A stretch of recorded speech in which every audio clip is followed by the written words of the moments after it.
Yo, what's up guys? It's Noah here, and in today's video, I'm going to be talking through a couple player props I like on Prizepicks for tonight's NBA slate on Friday, March the 3rd. We have a big Friday night slate tonight, 10 games, so going to be a lot of props to choose from, guys. It is Flex Friday as well, and Prizepicks is giving us a $20 risk-free flex play. So the first flex play that you place today after 10:30 a.m. Eastern time is risk-free up to $20. Basically meaning if you put $20 on it and you lose, you still get that $20 back in promo funds tomorrow. If you put $10 on it and you lose, you get that $10 back, and so forth. But we have a risk-free flex play today, so as always, I will be sharing my risk-free flex play over on Patreon. For this video, we're just going to give out 2 picks. So for these 2 picks, you can play them together. That's a 2-pick power play. That wouldn't be your risk-free play, but what I like to do is I like to take the 2 picks I give out in this video, find more plays, post those on Patreon, combine all the plays together. Usually, I'll play like a 5 or a 6-pick flex entry for my risk-free play, and again, I will share that over on Patreon if you want to check that out. As always, all the Patreon content is linked down below in the description. But before we do talk through the 2 plays I like for today, do want to recap our 2 plays from yesterday. So we did cash both of the 2 plays we gave out yesterday. Hopefully you guys did tail those. We hit the over on Jakob fantasy score. Pirtle had a huge game, really big second half. He didn't play much in the first half, which I was a little bit worried about. He only played like 10 first half minutes, but he still came through for us, had a really big second half, finished with I think almost like 50-something. He almost had like 60 fantasy points. Huge game from Pirtle. And then we took the over on Zach Collins' fantasy score. Collins made us sweat a little bit, but he ended up going over his fantasy score as well. I think he finished with like 33 or 34 fantasy points when we only needed 30 from him. So cashed both those 2 plays yesterday. Again, hopefully you guys tailed. Let's try to do it again for Friday night slate. So before we talk through these plays, guys, make sure you hit that like button down below. If you guys do enjoy these Prizepicks videos, hit that subscribe button if you have not yet. And if you guys are new to Prizepicks and if you have never checked them out before, you can sign up with my promo code Noah. If you look at the bottom of the screen, when you sign up for Prizepicks with promo code Noah, you will get your first deposit matched up to $100. So give them a try. If you have not yet, take a look at their board, see all the props they already have posted for Friday's games. If you want to tail the 2 picks I give out in this video, you can do so.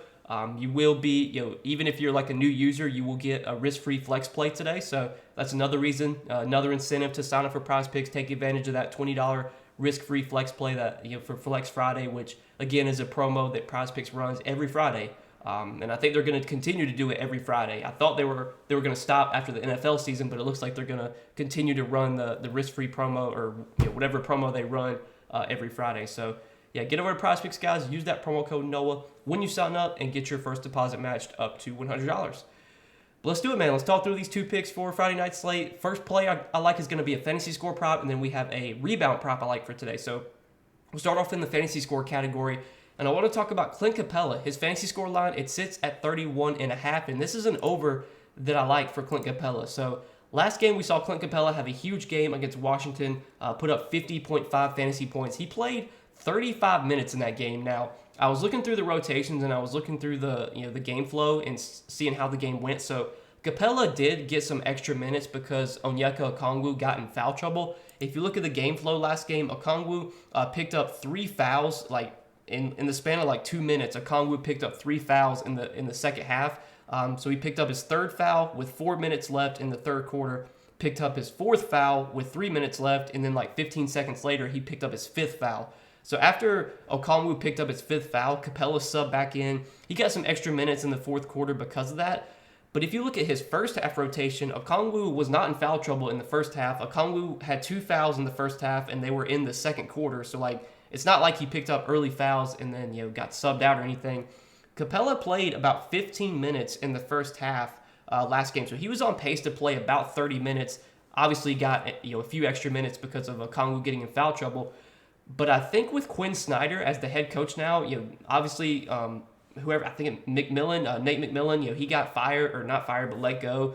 And he was a guy that, for some reason, McMillan only would play Capella like 26, 28 minutes. Well, now with Quinn Snyder as the head coach, we might start seeing Capella play more minutes on a nightly basis. And if Capella is going to continue to play about 30 minutes a night, if not more, this fantasy score line, I definitely think is a little bit too low. You look at Capella as a permanent producer this season. He's always been a good permanent producer throughout his career, and so far this season, he's averaged 1.19 fantasy points per minute. So he's going to be productive when he's on the floor. There's a good chance now that Quinn Snyder's the head coach, we might see Capella continue to play more minutes. Again, last game, he played about 15 first half minutes, so he was on pace to play 30 minutes, wound up playing 35 because of a Kongwu foul trouble.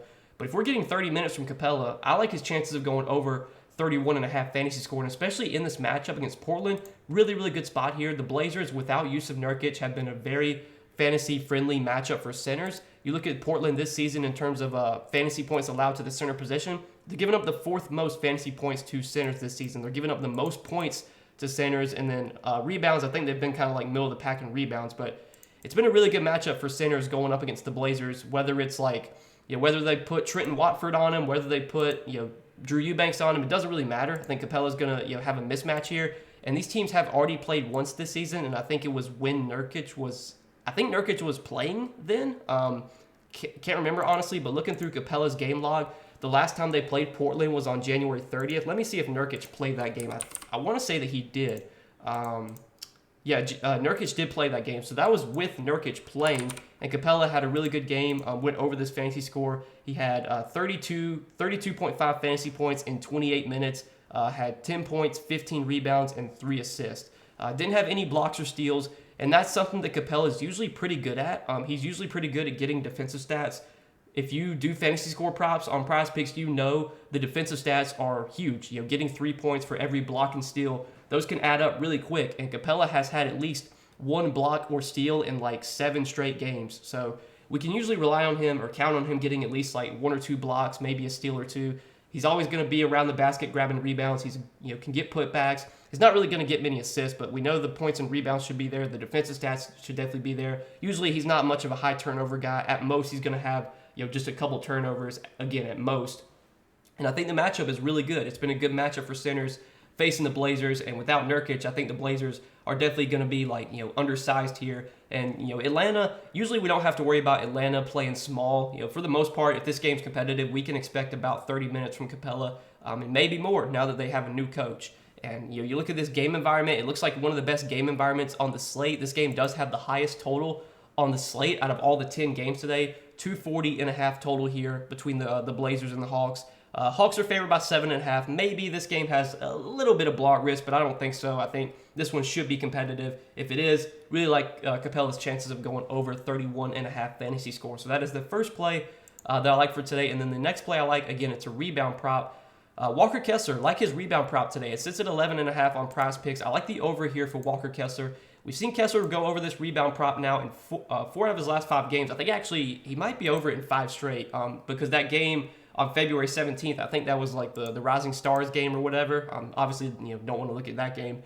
But I think he's gone over this in 5 straight. No, so he's gone over it in 4 straight. The game prior to the Memphis game was against Indiana. He only had 5 rebounds in that game, but he also only played 19 minutes.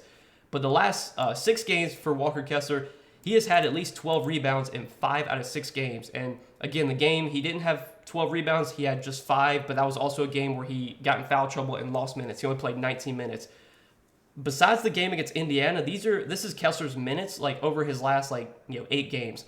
30, 32, 35, and then he had the 19-minute game against Indiana.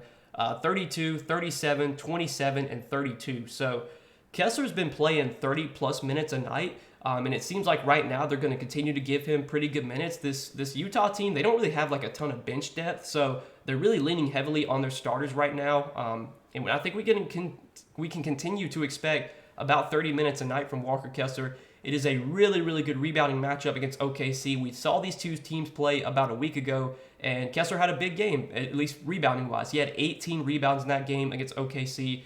OKC this season been one of the better matchups, again, for centers for rebounding. You look at the Thunder this season in terms of rebounds allowed to centers. They're giving up the 3rd most rebounds to the center position this season. They're giving up the 2nd most offensive rebounds per game, and that's where Kessler can do a lot of his damage. He's a really good offensive rebounder. He's a guy that can get a lot of putbacks. And again, this season, he's just been a good rebounder when he's been on the floor. The only reason he hasn't been playing like a ton of minutes this season just because they do have other guys they can play. But since the trade deadline, they traded away Jarrett Vanderbilt, traded away Malik Beasley. They're short on guards right now. No Colin Sexton, no Jordan Clarkson. They just don't have a ton of guys on their bench that they feel confident giving minutes to. So I think we can pencil in Kessler for about 30 minutes here. You look at his game log this season, he's played at least 30 minutes in 11 games this season. He's gone over this rebound line in 8 out of those 11 games. So there's only been 3 games this season where he's played 30-plus minutes and has not had 12 rebounds. He played 30 minutes against Cleveland, had 11 rebounds, played 32 minutes against Toronto, had 9 rebounds, played 30 minutes against Minnesota, had 9 rebounds. Every other game where he's played 30-plus minutes, he's had at least, again, 12 rebounds. And like I said, really good rebounding matchup here against OKC. OKC really struggles on the glass. They give up a lot of offensive rebounds. Kessler should be able to kind of dominate on the glass here against an undersized Thunder team. So that is the other pick I like for today, is a rebound prop. I don't really like taking rebound props because they're just not fun to sweat, but usually you can bank on rebounds from centers, and especially a guy like Kessler, who's always going to be under the basket. I like his chances of getting 12 rebounds here. So these are the 2 picks I'm going to be rolling with today. Early little 2-pick entry I'm going to be playing.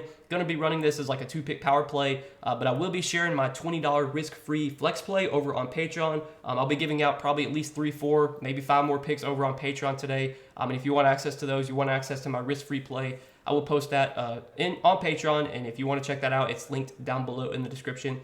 But I hope you guys enjoyed this video. As always, appreciate you guys watching these Prizepicks videos. Hit that like button if you enjoyed. Hit that subscribe button if you have not yet. And again, if you guys are new to Prizepicks and if you have not checked them out before, or if you have not checked them out yet, you can sign up for Prizepicks. Use my promo code NOAH. You will get your first deposit matched up to $100 when you do sign up with my promo code. But best of luck on this slate, guys. Hope you guys all enjoy your Friday night, enjoy your weekend, and we'll see you guys in the next video. Peace.